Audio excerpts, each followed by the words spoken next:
आज हम आपके लिए लेकर आए हैं एक बेहद खास और सोचने पर मजबूर कर देने वाली कहानी।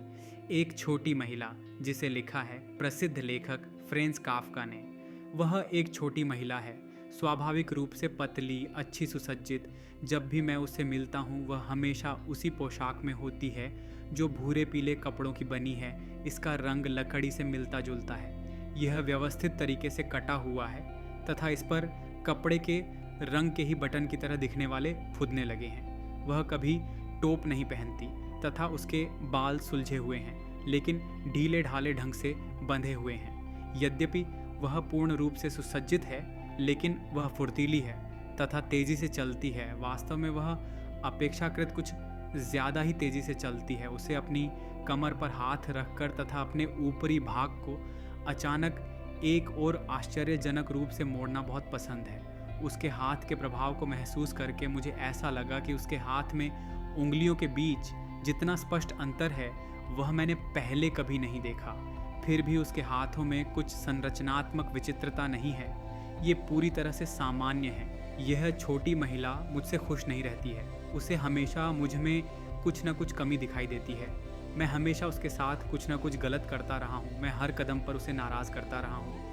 अगर जीवन को छोटे छोटे टुकड़ों में विभाजित किया जाए तथा इसके सभी टुकड़ों का अलग अलग मूल्यांकन किया जाए तो मेरे जीवन का हर बचा टुकड़ा निश्चित रूप से उसके लिए एक अपमान होगा। कभी कभी मुझे यह आश्चर्य होता है कि मैं उसके साथ ऐसा क्यों करता हूँ। हो सकता है कि मेरे से संबंधित हर चीज़ें, उसके सौंदर्य, सम्मान, उसकी न्याय भावना, उसकी आदतों, परंपराओं, आशाओं आदि को आहत करती हैं। मेरा और उसका स्वभाव पूर्णतः असंगत है, लेकिन इससे उसे इतनी परेशानी क्यों होती है? हमारे बीच ऐसा कोई संबंध नहीं है जो उसे मेरी तरफ से परेशान होने को विवश करे। उसे सिर्फ यह करना चाहिए कि मुझे आगंतुक मानकर सम्मान करना चाहिए। मैं एक आगंतुक तो हूँ ही, और इसमें मुझे कोई बुराई भी नज़र नहीं आती, बल्कि मुझे इसका स्वागत भी करना चाहिए। उसे सिर्फ मेरे अस्तित्व को नज़रअंदाज करना चाहिए, जो कि मैंने कभी भी उसका ध्यान खींचने की कभी कोशिश नहीं की और न ही कभी करूँगा, और स्पष्टतः उसकी पीड़ा का अंत हो जाएगा। मैं अपने बारे में नहीं सोच रहा हूँ कि मैं सिर्फ इस कारण छोड़ रहा हूँ क्योंकि मुझे उसका रवैया निश्चय ही चिड़चिड़ा देने वाला लगता है, तथा मैं इस कारण भी इस बात की अनदेखी करता हूँ क्योंकि मेरी परेशानी उसकी पीड़ा के मुकाबले कुछ भी नहीं है। उसी तरह मैं इस बात से भी भली भांति परिचित हूँ कि उसकी परेशानी में मेरे प्रति कोई सहानुभूति नहीं है। वह मुझ में कोई वास्तविक सुधार लाना नहीं चाहती। इसके अलावा उसे मुझसे जो भी परेशानी है वह इस तरह की नहीं है जिससे कि मेरे विकास में कोई बाधा आए। फिर भी मेरे विकास की उसे कोई परवाह भी नहीं है। उसे तो बस अपनी किसी वस्तु में व्यक्तिगत रुचियों से ही सरोकार होता है। वे रुचियाँ ये हैं कि उन्हें मेरे द्वारा दी गई अपनी पीड़ा का बदला लेना तथा मेरे द्वारा भविष्य में इस प्रकार की किसी आशंका को रोकना। मैंने तो एक बार पहले ही यह संकेत देने की कोशिश की कि भविष्य में उनके निरंतर आक्रोश के कारण को बंद करने जा रहा हूँ, लेकिन मेरी कोशिशों से ही उसे इतना गुस्सा आया कि भविष्य में मैं वह कभी भी नहीं दोहराऊंगा। मैं भी एक तरह की जिम्मेदारी महसूस करता हूँ। हम दो अजनबी, जैसे कि मैं और वह अजनबी महिला हैं, और जो भी हो, सच्चाई यह है कि हमारे बीच किसी प्रकार के संबंध का एक ही कारण है, और वह है वह आक्रोश जो मैं उससे देता हूँ। बल्कि वह आक्रोश देने के लिए वह मुझे उकसाती है। मुझे उससे होने वाली स्पष्ट शारीरिक पीड़ा के प्रति उदासीन नहीं होना चाहिए। प्रायः बार बार मुझे यह सूचना मिलती है कि वह प्रातः पीड़ा से पीड़ित है, सोई नहीं है या सिर दर्द की वजह से काम करने में असमर्थ है। इसका परिवार इस वजह से परेशान रहता है तथा उन्हें यह समझ नहीं आता है कि उसकी परेशानी का कारण क्या है। केवल मुझे ही यह पता है कि उसकी परेशानी निरंतर है और वह मेरी वजह से है। यह सच है कि उसके परिवार की तरह मैं उसके लिए चिंतित नहीं हूँ। वह मजबूत है। कोई भी व्यक्ति जिसके भीतर यह तीव्र भावना होती है वह संभवतः इसके प्रभावों को भी झेलने में समर्थ होता है। मुझे आशंका है कि उसकी पीड़ाएं कम से कम कुछ एक मेरे ऊपर सार्वजनिक आशंका उत्पन्न करने के लिए एक दिखावा मात्र है। वह गर्व के तौर पर यह कहती है कि मेरा अस्तित्व मात्र ही उसकी पीड़ा का कारण है। मेरे विरुद्ध लोगों से अपील को वह आत्मसम्मान के लिए एक चुनौती के रूप में देखती है। मेरे प्रति घृणा, बल्कि निरंतर सक्रिय घृणा ही उसे हमेशा मेरे बारे में सोचने को विवश करती है। उसकी इस पीड़ा पर सार्वजनिक चर्चा करना लज्जाजनक है, लेकिन किसी ऐसी चीज़ के बारे में बिल्कुल खामोश रहना जो उसे निरंतर परेशान करती है, वह भी बहुत कठिन है। इसीलिए स्त्री जनित चतुराई के साथ वह मध्य मार्ग चुनती है। वह खामोश तो रहती है, पर विषय पर सार्वजनिक ध्यान आकर्षित करने के लिए वह गुप्त वेदना के सभी बाहरी संकेतों को छुपा जाती है। उसे यह उम्मीद थी कि एक बार यदि सार्वजनिक आकर्षण मुझ पर केंद्रित हो जाए तो मेरे विरुद्ध सामान्य सार्वजनिक विरोध उत्पन्न होगा, जो अपनी पूरी शक्ति के साथ उसकी निजी कमज़ोर घृणा से कहीं अधिक शीघ्रता एवं प्रभावशाली ढंग से मेरी निंदा करेगा। तब वह पृष्ठभूमि में चली जाएगी और राहत की सांस लेगी। सही में यदि ऐसा है तो वह स्वयं को धोखा दे रही है। सार्वजनिक मत उसकी भूमिका अदा नहीं कर सकती। लोग मुझे कभी भी इतना आपत्तिजनक नहीं समझेंगे। यहाँ तक कि अपनी शक्तिशाली सूक्ष्म दृष्टि का उपयोग करके भी मैं ऐसा भी बिल्कुल बेकार नहीं हूँ जैसा वह समझती है। मैं कोई गर्व करना नहीं चाहता, विशेषकर उस संबंध के विषय में। यदि मैं उपयोगी गुणों के कारण महत्वपूर्ण नहीं हूँ तो निश्चित रूप से मैं उनकी कमी की वजह से भी महत्वपूर्ण नहीं हूँ। सिर्फ उसे या उसकी सफ़ेद आंखों में मैं ऐसा प्रतीत होता हूँ। वह किसी को भी यह विश्वास नहीं दिला पाएगी। इस मामले में मैं बिल्कुल आश्वस्त हूँ। क्या मैं आश्वस्त हो सकता हूँ? नहीं, बिल्कुल भी नहीं, क्योंकि यदि यह सबको पता चल जाता है कि मेरे आचरण की वजह से वह सकारात्मक रूप से बीमार है, तो कुछ लोग उसके बारे में मुझे सूचनाएं देते रहते। उनको यह पता चलाना मुश्किल नहीं है, या कम से कम वे यह प्रभाव देंगे कि उन्हें सब कुछ मालूम है।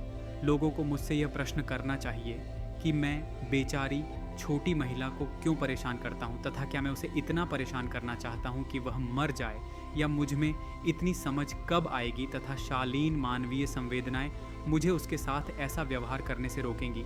यदि लोग ऐसे प्रश्न करेंगे तो मेरे लिए उनके उत्तर देना मुश्किल होगा।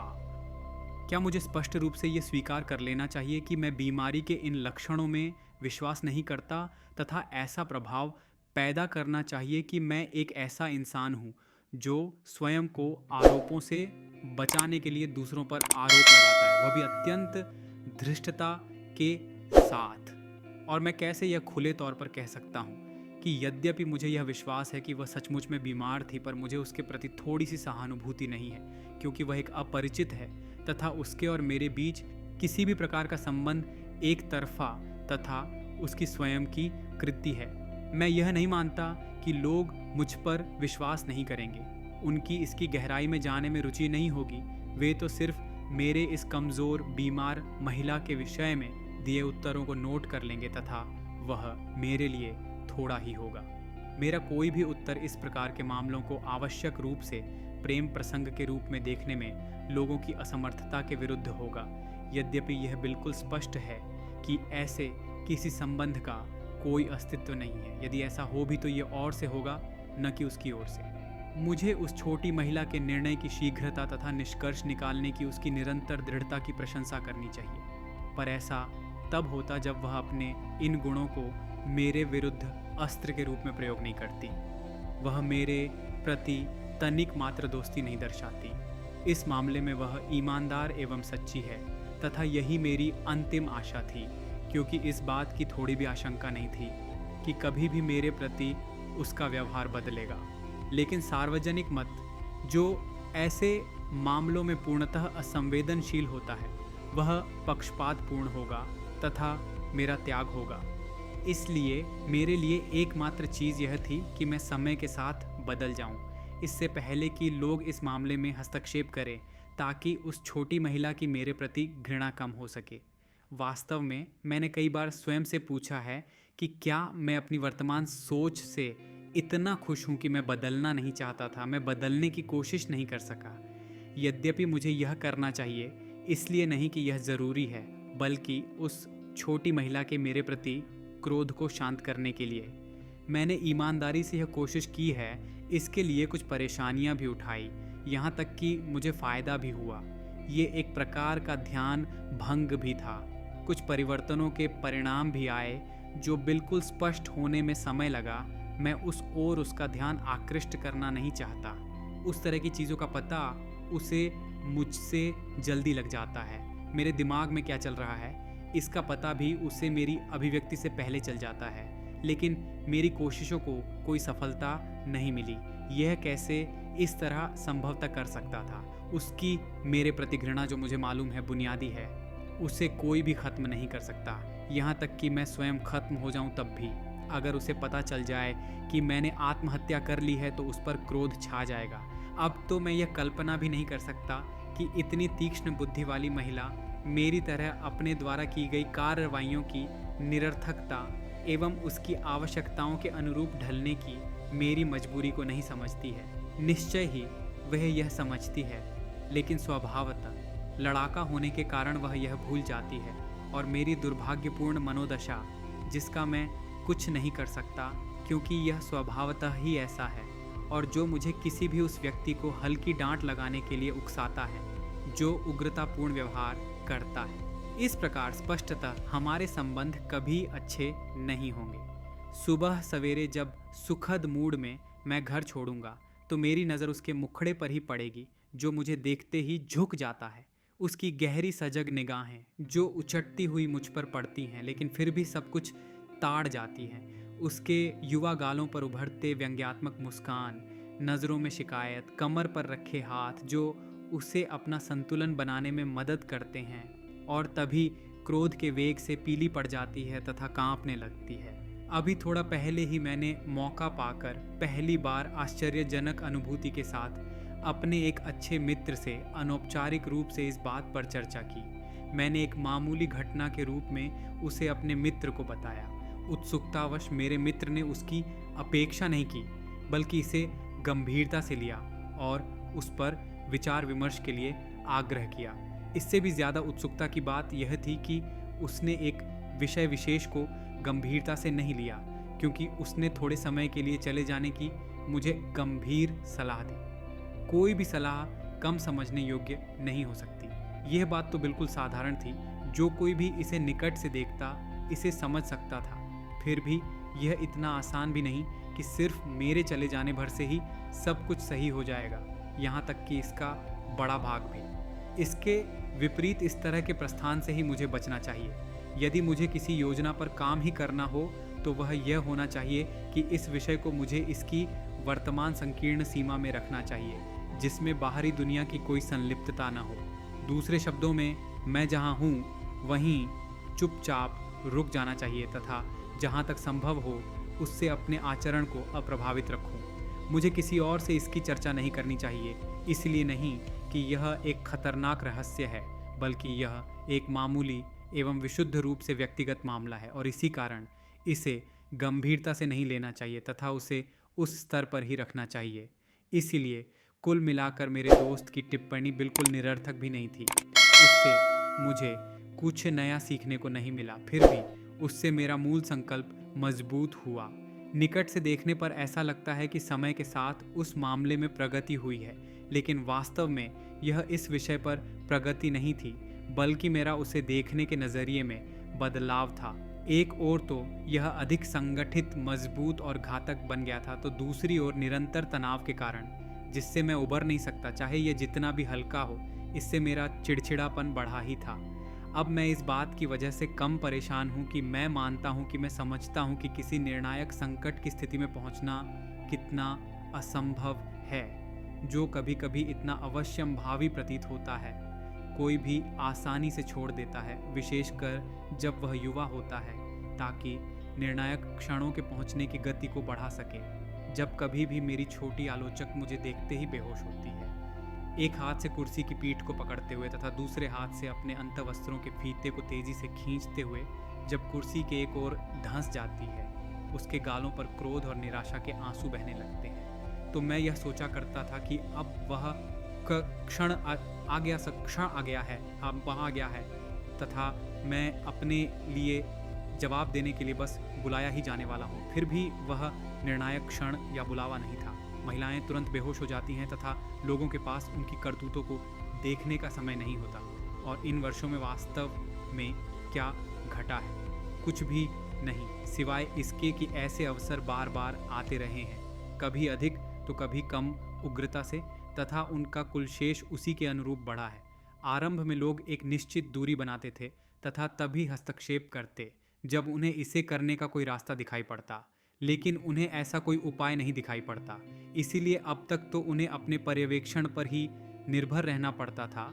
फिर भी वह लोगों को अपने काम में व्यस्त रखने के लिए काफ़ी था। इससे ज़्यादा यह कुछ नहीं कर सकता था। फिर भी बुनियादी तौर पर परिस्थिति हमेशा ही ऐसी थी, अनावश्यक तमाशाइयों से भरी, जो हमेशा ही अपनी उपस्थिति को किसी न किसी धूर्त बहाने के द्वारा सही साबित करती। कभी कभी तो वे रिश्तेदार होने का नाटक भी करते तथा बातों की गहराई तक पहुंचने की कोशिश करते, लेकिन उनकी कुल उपलब्धि यह थी कि वे अभी भी मौजूद थे। एकमात्र अंतर यह था कि अब मैं धीरे धीरे पहचानने लगा था।